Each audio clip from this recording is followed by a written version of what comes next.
Brasil. Gente, teoricamente falando, a gente precisa distinguir o que significa o decreto presidencial, que é o que está acontecendo nesse momento, com uma lei.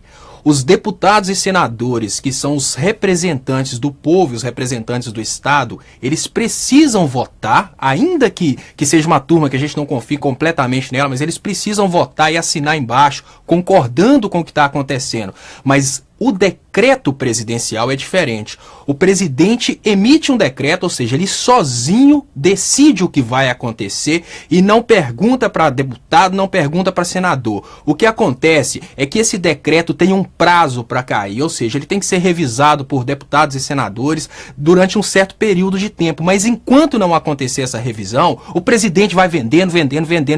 Se os deputados derrubarem depois, o que foi vendido já era. É igual a água que desceu pelo cano, o patrimônio público que foi embora.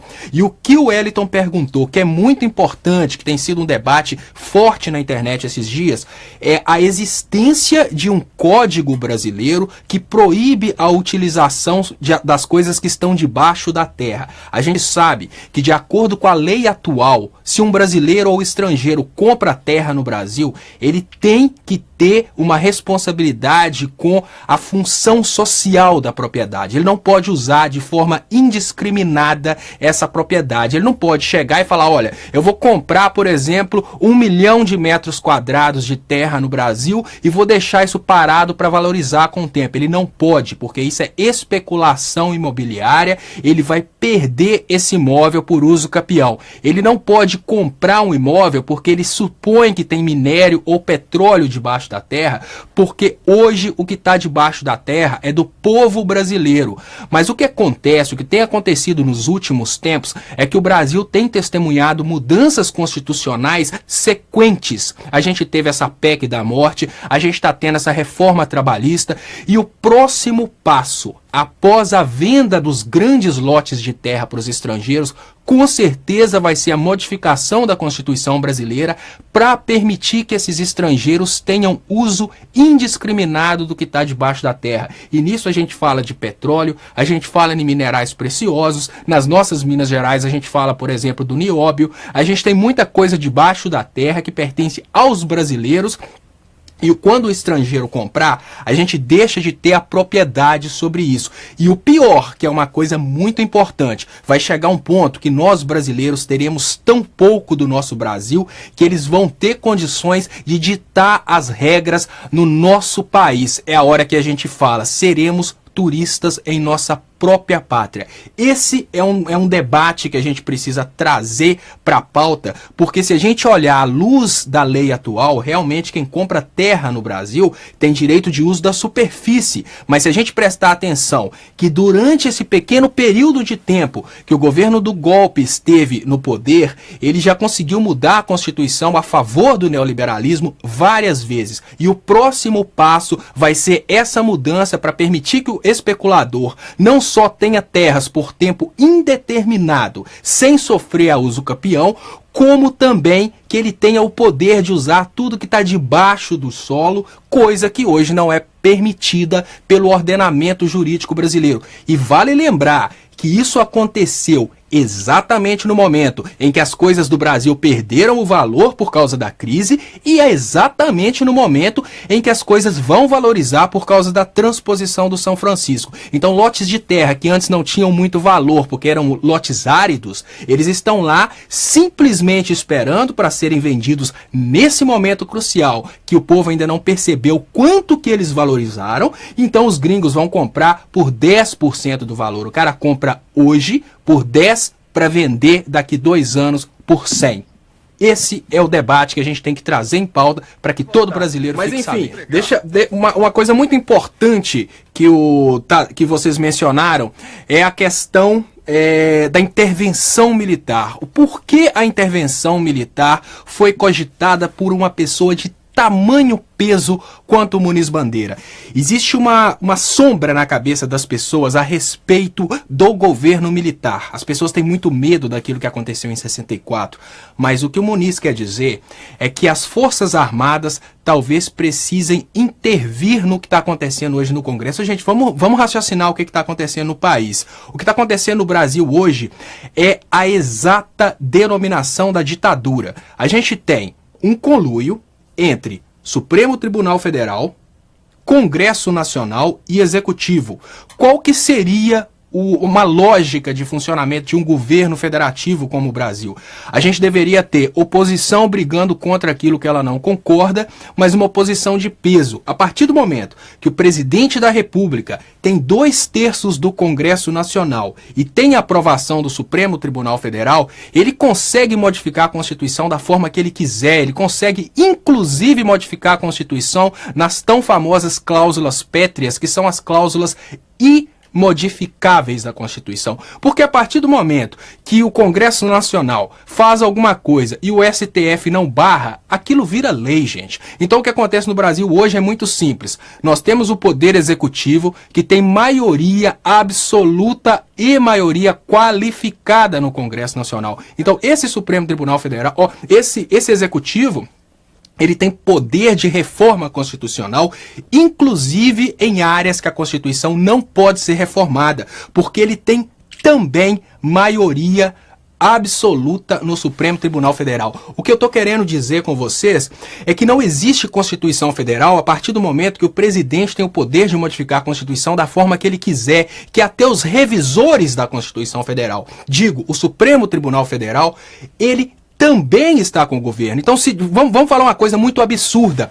Uma das cláusulas pétreas no Brasil é a questão da pena de morte. Não pode haver pena de morte no Brasil. Se de uma hora para outra o governo Temer decidir que ele vai, por exemplo, condenar o Lula à morte e isso passar, por exemplo, pelo Congresso, ele tem 2/3 do Congresso e chegar no Supremo Tribunal Federal e o Supremo não barrar isso, o cara vai ser executado. Ah, mas isso é inconstitucional. Mas quem revisa a Constituição é o STF e o STF é dele. Aí eu volto na questão das Forças Armadas. Por que que o Muniz cogita a questão das Forças Armadas? Que no momento em que acontece digamos que o Brasil está refém do capital, digamos que aquele Congresso brasileiro, mais o Temer e algumas pessoas do Supremo Tribunal Federal, elas estão tão amarradas em corrupção que se elas fizerem qualquer coisa contra os capitalistas que estão mandando no Brasil hoje, os capitalistas entregam o dossiê para a Polícia Federal e mandam a polícia prender. Então nós temos, a maioria dos políticos brasileiros hoje, eles estão trabalhando de acordo com a chantagem. Se você não votar como eu quero,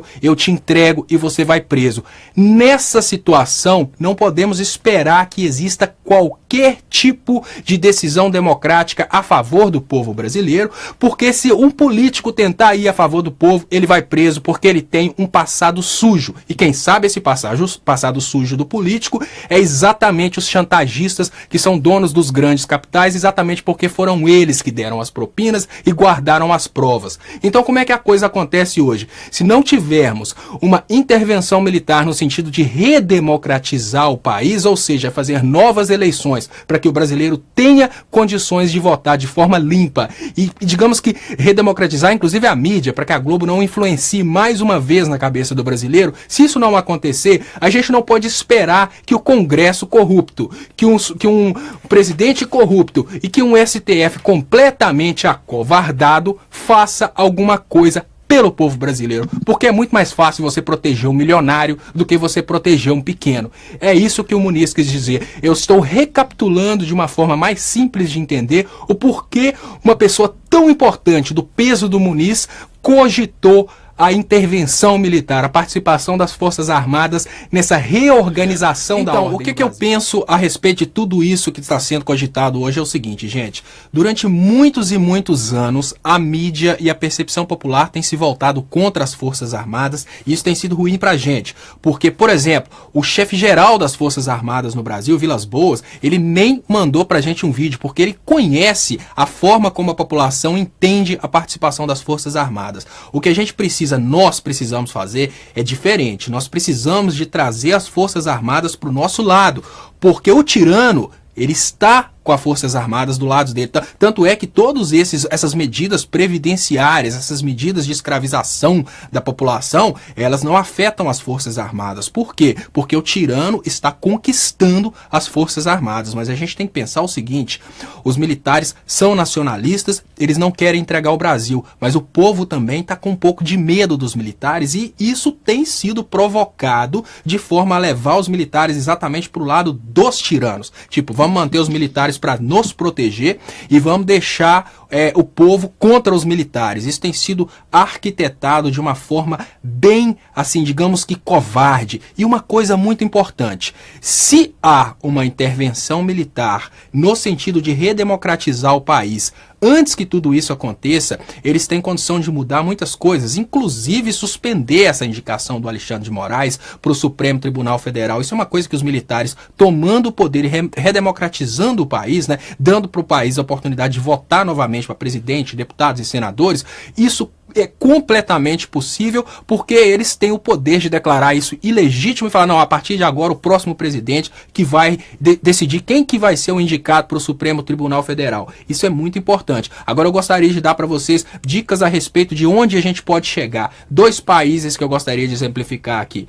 2 países, Venezuela e Iraque. Eles venderam patrimônios deles através de presidentes escolhidos pelos Estados Unidos. Eles fizeram uma forte manifestação popular para tirar os presidentes democraticamente eleitos, conseguiram colocar presidentes através do golpe e durante pequenos períodos de tempo eles conseguiram vender muita coisa do patrimônio das nações deles com os presidentes corruptos, os presidentes golpistas. Só que um pouquinho depois a população chamou por presidentes populares, por presidentes que representassem o povo. Qual que foi a primeira medida desses presidentes? Reestatizar aquilo que foi vendido. Só que esses banqueiros que compram coisas ao redor do mundo, eles têm tanto poder de lobby que assim que os presidentes, tanto o Saddam Hussein quanto o presidente da Venezuela, reestatizaram aquilo que foi vendido em mandatos anteriores, eles conseguiram embargar esses países e conseguiram inclusive ganhar apelo popular internacional para invadir o Iraque. Criaram essa história de Osama Bin Laden, que tem absolutamente nada a ver com o Iraque, para poder tomar o petróleo de volta, porque eles chegaram à conclusão que porque eles pagaram uma mixaria pelo petróleo no passado, eles tinham o direito de tomar o petróleo do Iraque. Eles acham que porque a Venezuela não quer doar o petróleo para os Estados Unidos, eles têm o poder e o direito de embargar a Venezuela. Mas enfim, primeiro dá o golpe, coloca um governo ilegítimo, esse governo ilegítimo vende tudo. A população vê a merda que aconteceu, vota num governo popular, esse governo popular toma o poder, reestatiza aquilo que foi roubado da população e os banqueiros fazem lobby e conseguem isolar esses países do cenário internacional. O que eu quero dizer para vocês é que nós não podemos deixar para agir no futuro, mas a hora de agir é agora. Todas as merdas que esse governo ilegítimo está fazendo. Precisamos lembrar que o patrimônio público vendido é como uma água que desceu esgoto abaixo. Ele não volta mais, infelizmente. Muito obrigado pela participação hoje. Muito obrigado. Um projeto maquiavélico de destruição do Estado brasileiro. Pretende-se entregar todo o patrimônio da nação. Estatais, Banco do Brasil, bancos estaduais, subsolo, Amazônia, enfim, entregar tudo o que representa riqueza verdadeira para os donos do poder mundial. Dizem que isso é modernismo, que vamos ingressar no primeiro mundo, que o Estado deve ser o menor possível e que tudo que é estatal deve ser privatizado. Venderam-se, entre outras, a Usiminas, a segunda usina siderúrgica mais eficiente do planeta, e a Companhia Siderúrgica Nacional, símbolo da indústria brasileira. Todas essas vendas vêm sendo feitas a preço de banana, e ainda são pagas com papéis públicos que estavam altamente desvalorizados. É um verdadeiro assalto à nação, feito às claras, e com a imprensa toda batendo palmas. Com o dinheiro arrecadado das privatizações, diz o governo, estaremos diminuindo a dívida interna do Brasil. Mas o curioso é que se vai vendendo tudo e a dívida interna está aumentando. Em março de 94, a dívida mobiliária era de 50,5 bilhões de dólares. Em julho de 94, com a implantação do real, foi para 59,5 bilhões de dólares. E, em julho de 95, com um ano do Plano Real, ela já estava em 82,2 bilhões de dólares. Então, para que servem as privatizações? Privatizações são negociatas que servem para transferir o formidável patrimônio público para uma minoria privilegiada de representantes legítimos do sistema financeiro internacional. O governo, sob o comando do sistema financeiro internacional, estabelece juros da dívida interna tão extorsivos que vão exaurindo as finanças públicas e vão quebrando as indústrias, destruindo a agricultura, aumentando o desemprego e criando, como diz o professor Adriano Benayon, doutor em economia pela Universidade de Hamburgo, na Alemanha, criando, sim, uma verdadeira economia de cemitério. O que eles pretendem é a demolição do Estado. Destruído o Estado, segue-se o esfacelamento da nação, fazendo com que o povo não acredite em nada que é nacional, com que perca a sua autoestima e que tenha vergonha de ser brasileiro. Daí a propaganda gigantesca a favor do Estado mínimo, de desmoralização das Forças Armadas, que são o braço armado do povo, e de destruição da família, que é a célula básica da sociedade. É a anulação de todos os nossos valores morais, é o deboche institucionalizado. Mas a nação é o povo, com o seu território, com a sua história, os seus costumes e com a sua língua. Eles querem destruir nossa nação. Com a desculpa de modernidade, de entrar no primeiro mundo, o que estão fazendo é destruir a indústria nacional. Esta é a verdade sobre o projeto neoliberal, que a imprensa podre não mostra. É conduzir o nosso povo, qual manada de búfalos, para o precipício, para a escravidão. É como se fosse um gigantesco octopus, com seus tentáculos, sugando todas as nossas riquezas e drenando-as para os donos do mundo. É a perda definitiva da soberania nacional. Meu nome é Enéas.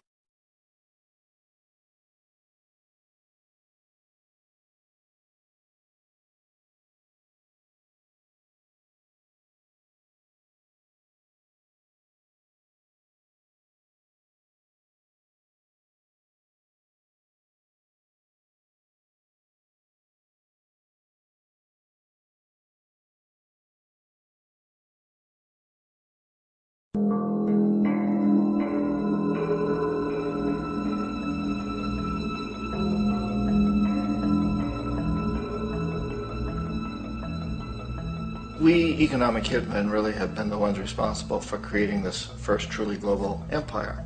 And we work many different ways.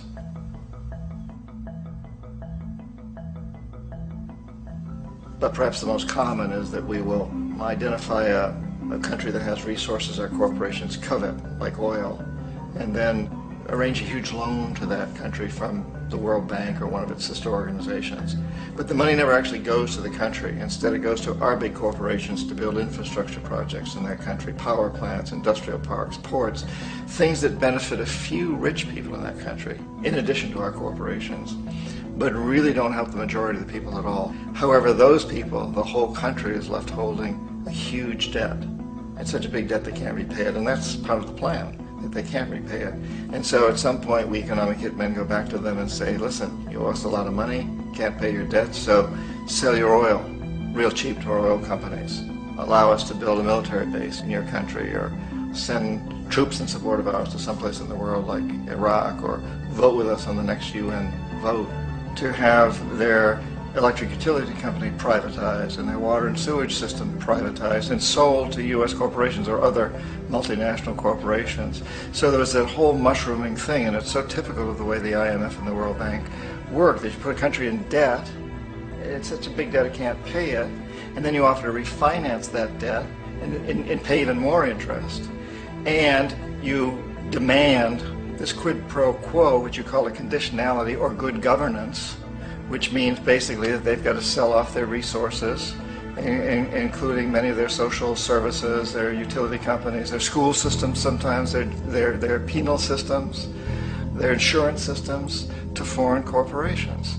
So it's a double, triple, quadruple whammy. The precedent for economic hitmen really began back in the early 50s when democratically elected Mossadegh, who was elected in Iran. He was considered to be the hope for democracy in the Middle East and around the world. He was Time Magazine's Man of the Year. But one of the things that he'd run on and began to implement was the idea that foreign oil companies needed to pay the Iranian people a lot more for the oil that they were taking out of Iran. The Iranian people should benefit from their own oil. Strange policy. We didn't like that, of course. But we were afraid to do what we normally were doing, which was to send in the military. Instead, we sent in one CIA agent, Kermit Roosevelt, Teddy Roosevelt's relative. And Kermit went in with a few $1 million and was very, very effective and efficient. And in a short amount of time, he managed to get Mossadegh overthrown and brought in the Shah of Iran to replace him, who always was favorable to oil. And it was extremely effective. Mobs overflow Tehran. Army officers shout that Mossadegh has surrendered and his regime as virtual dictator of Iran is ended. Pictures of the Shah are paraded through the streets as sentiment reverses. The Shah is welcomed home. So back here in the United States, in Washington, people looked around and said, wow, that was easy and cheap. So this established a whole new way of manipulating countries, of creating empire. The only problem with Roosevelt was that he was a card-carrying CIA agent, and had he been caught, the ramifications could have been pretty serious. So very quickly at that point, the decision was made to use private consultants to channel the money through the World Bank or the IMF or one of the other such agencies, to bring in people like me who worked for private companies, so that if we got caught, there would be no governmental ramifications.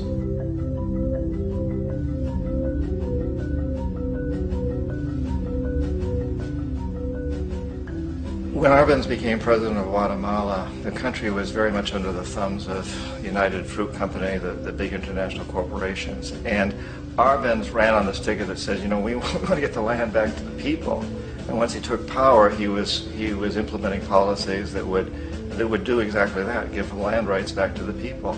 United Fruit didn't like that very much. And so they hired a public relations firm, launched a huge campaign in the United States to convince the United States, the people, the citizens of the United States, and the press of the United States, and the Congress of the United States, that Arbenz was a Soviet puppet, and that if we allowed him to stay in power, the Soviets would have a foothold in this hemisphere. And that at that point in time was a huge fear on everybody's mind, the Red Terror, the Communist terror. And so, to make a long story short, out of this public relations campaign came a commitment on the part of the CIA and the military to take this man out. And in fact, we did. We sent in planes, we sent in soldiers, we sent in jackals, we sent everything in to take him out, and did take him out. And as soon as he was removed from office, the new guy that took over after him basically reinstated everything to the big international corporations, including United Fruit.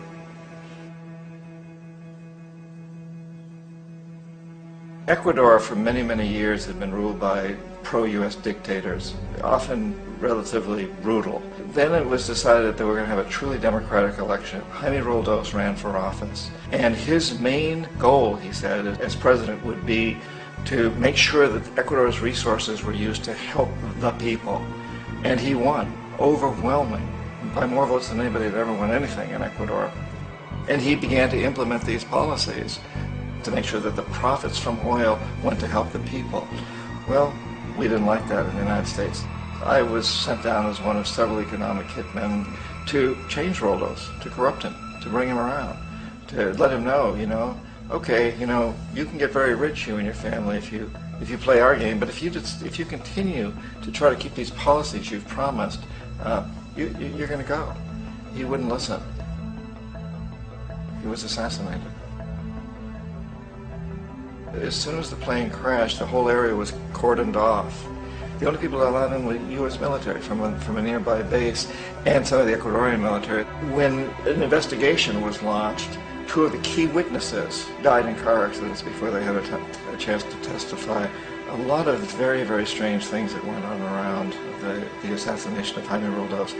I, like most People who really looked at this case had absolutely no doubt that it was an assassination. And of course, in my position as an economic hitman, I was always expecting something to happen to Jaime, whether it be a coup or assassination, I wasn't sure, but that he would be taken down because he was not being corrupted. He would not allow himself to be corrupted the way we wanted to corrupt him. Omar Torrijos, president of Panama, was, one of my favorite people. I really, really liked him. He was very charismatic. He was a guy who really wanted to help his country. And when I tried to bribe him or corrupt him, he said, look, John, he called me Juanito. He said, look, Juanito, I don't need the money. What I really need is for my country to be treated fairly. I need for the United States to repay the debts that you owe my people for all the destruction you've done here. I need to be in a position where I can help other Latin American countries win their independence and be free of this terrible presence from the north that you people are exploiting us so badly. I need to have the Panama Canal back in the hands of the Panamanian people. That's what I want. And so, leave me alone. Don't try to bribe me. It was 1981, and in May, Jaime Roldos was assassinated. And Omar was very aware of this. Torrijos got his family together and he said, I'm probably next, but it's okay because I've done what I came here to do. I've renegotiated the canal. The canal will now be in our hands. He just finished negotiating the treaty with Jimmy Carter. In June of that same year, just a couple of months later, he also went down in an airplane crash, which there's no question was executed by CIA-sponsored jackals. Tremendous amount of evidence that one of Torrijos' security guards handed him at the last moment as he was getting on the plane a tape recorder, a small tape recorder that contained a bomb.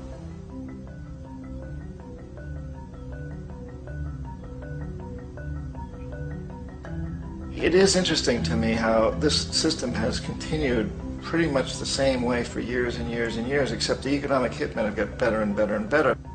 Then we come up with, very recently, what happened in Venezuela. In 1998, Hugo Chavez gets elected president, following a long line of presidents who had been very corrupt and basically destroyed the economy of the country. And Chavez was elected amidst all that. Chavez stood up to the United States, and he's done it primarily demanding that Venezuelan oil be used to help the Venezuelan people. Well, we didn't like that in the United States.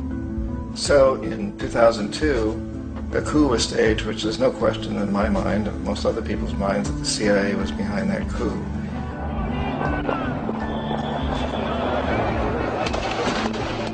The way that coup was fomented was very reflective of what Kermit Roosevelt had done in Iran, of paying people to go out into the streets, to riot, to protest, to say this Chavez is very unpopular.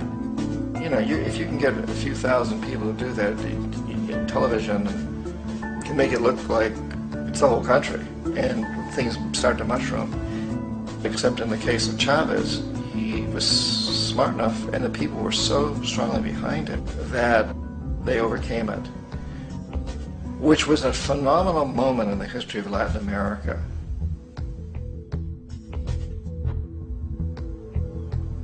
Iraq actually is a perfect example of the way the whole system works. So we economic hitmen are the first line of defense. We go in, we try to corrupt governments and get them to accept these huge loans, which we then use as leverage to basically own them. If we fail, as I failed in Panama with Omar Torrijos and in Ecuador with Jaime Roldos, men who refuse to be corrupted, then the second line of defense is we send in the jackals. And the jackals either overthrow governments or they assassinate. And once that happens and a new government comes in, boy, it's going to toe the line because the new president knows what will happen if he doesn't. In the case of Iraq, both of those things failed. Economic hitmen were not able to get through to Saddam Hussein. We tried very hard. We tried to get him to accept a deal very similar to what the House of Saud had accepted in Saudi Arabia, but he wouldn't accept it. And so the jackals went in to take him out. They couldn't do it. His security was very good.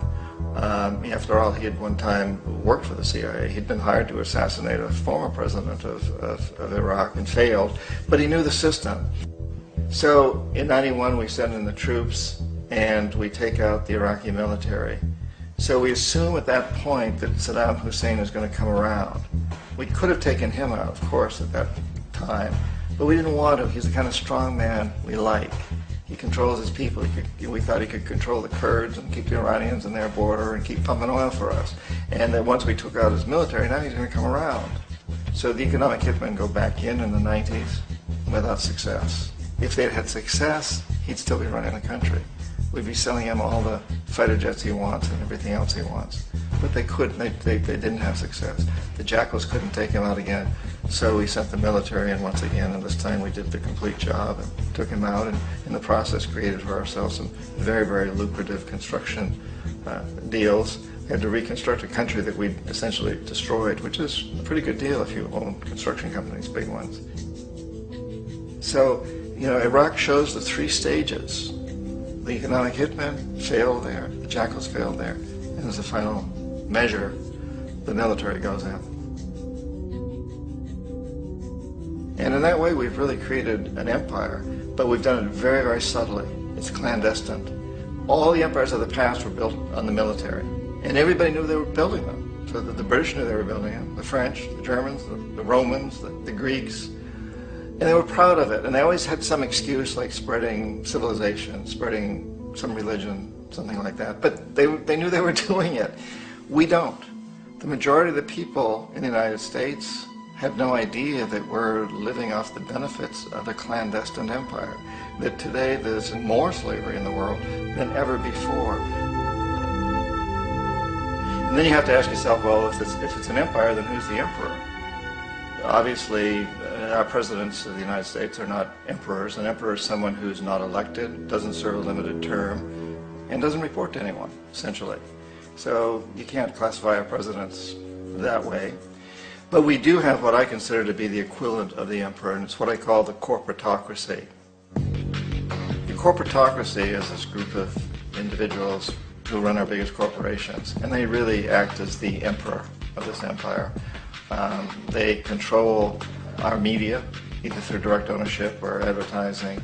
They control most of our politicians because they finance their campaigns, either through their corporations or through personal contributions that come out of the corporations. They're not elected. They don't serve a limited term. They don't report to anybody. And at the very top of the corporatocracy, you really can't tell whether a person's working for a private corporation or the government because they're always moving back and forth. So, you know, you've got a guy who one moment is the president of a big construction company like Halliburton, and the next moment he's vice president of the United States, or the president who is in the oil business. And this is true whether you've got Democrats or Republicans in the office. You have to moving back and forth through the revolving door. And in a way, our government is invisible a lot of the time, and its policies are carried out by our corporations on one level or another. And then again, the policies of the government are basically forged by the corporatocracy and then presented to the government. They become government policy. So it's an incredibly cozy relationship. This isn't a conspiracy theory type of thing. These people don't have to get together and plot to do things. They all basically work under one primary assumption, and that is that they must maximize profits regardless of the social and environmental costs.